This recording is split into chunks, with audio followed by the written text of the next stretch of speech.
Redford. Children were getting ready for the school race. Mr. Ben saw this arrangement from his window. "I think I'll just see what Twilight and her friends are doing in Australia," he said.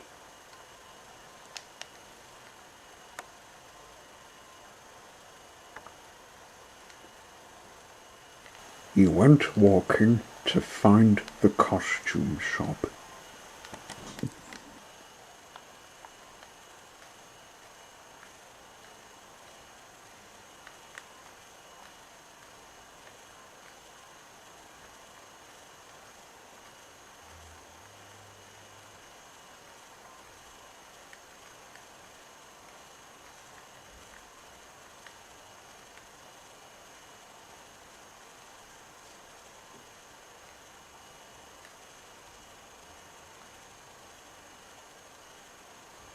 As if by magic, the shopkeeper appeared. "Good morning, sir," he said.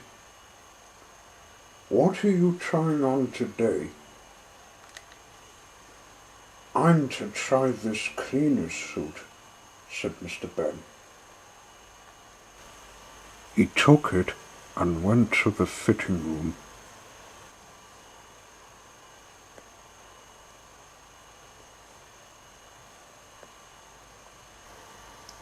When he was inside, he changed into it.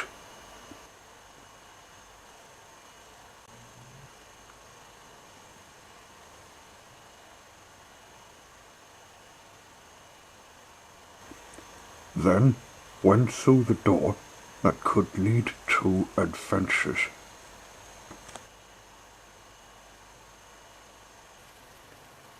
When he went through the door, he found two of the ponies who were racing. Twilight was racing Rainbow Dash. "Oh, hello, Mr. Ben," said Twilight. "It's the sports cross-country we're doing, racing against the cheat." "Who cheats?" asked Mr. Ben. "There's this plane beside us with this person named Baron Hark. The one in the top hat," said Rainbow Dash. "Could I be of help?" asked Mr. Ben. "Yes. Hop on my back." "Just a minute." Mr. Ben noticed a rope tied to Twilight's leg. "You can't go that on."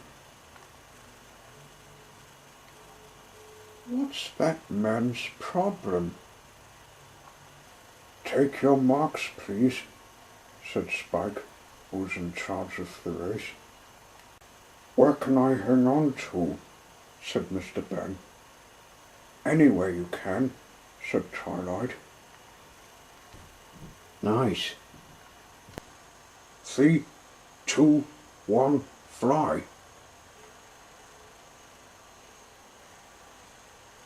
Off they went, but Rainbow couldn't move a wing. "Ow! I've got cramp."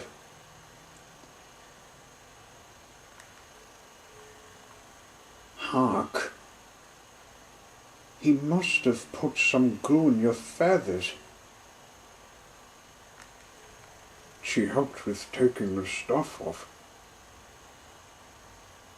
"We'll have to work together. That pilot's shown his stupidity long enough."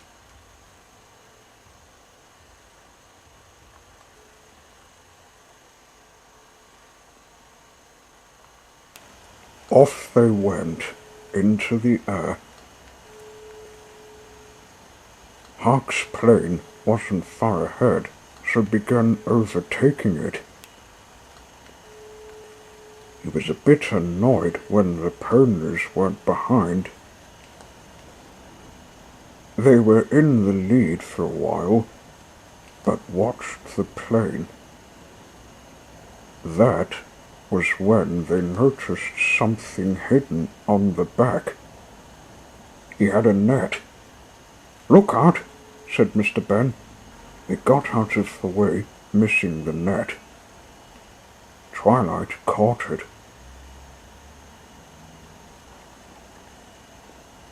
"We'll have to give him a piece of our minds. He only invited himself to the race," she said. "I've got the rope," said Rainbow. "What's the plan?" "We'll do it now," said Mr. Ben. They whispered the plan. Once agreed, they began to stop Hark. Twilight used a magic to stop the plane's engine. "What the?" cried Hark. "Got you, bozo," said Rainbow, grabbing the pirate off the cockpit. They tied him up. Then Twilight sent him to prison. Their troubles were over.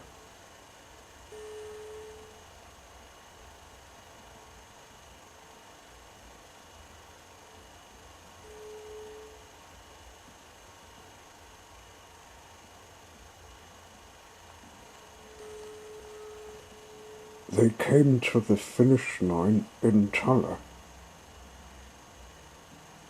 "A tie," said wee Georgie Wood. "Thank goodness you got rid of Hark." He presented them a laptop to share. "I was wanting one myself, but a prize was missing for Mr. Ben." "I don't think there's one for you," said Twilight. A man appeared beside the shed. "I know where it is," he said. "Step in this shed, sir." Mr. Ben walked through the shed.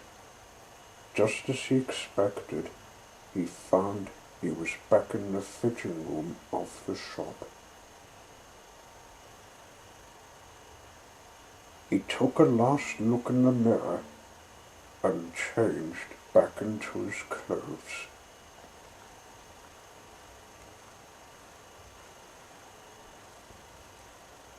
"I saw another baron named Hark. It's the last time I would see him. He was sent to Australia as a convict a long time ago, sir," said the shopkeeper. "His life was poor and sad. The world's better without him." Mr. Ben said goodbye and went home.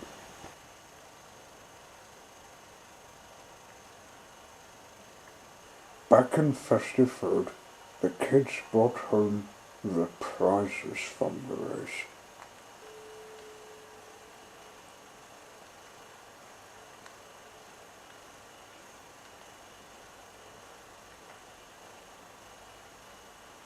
At his door, he found a little dollar coin, which isn't used in the UK. Australia used to have pounds, but the dollar coin can let me learn about when money was made.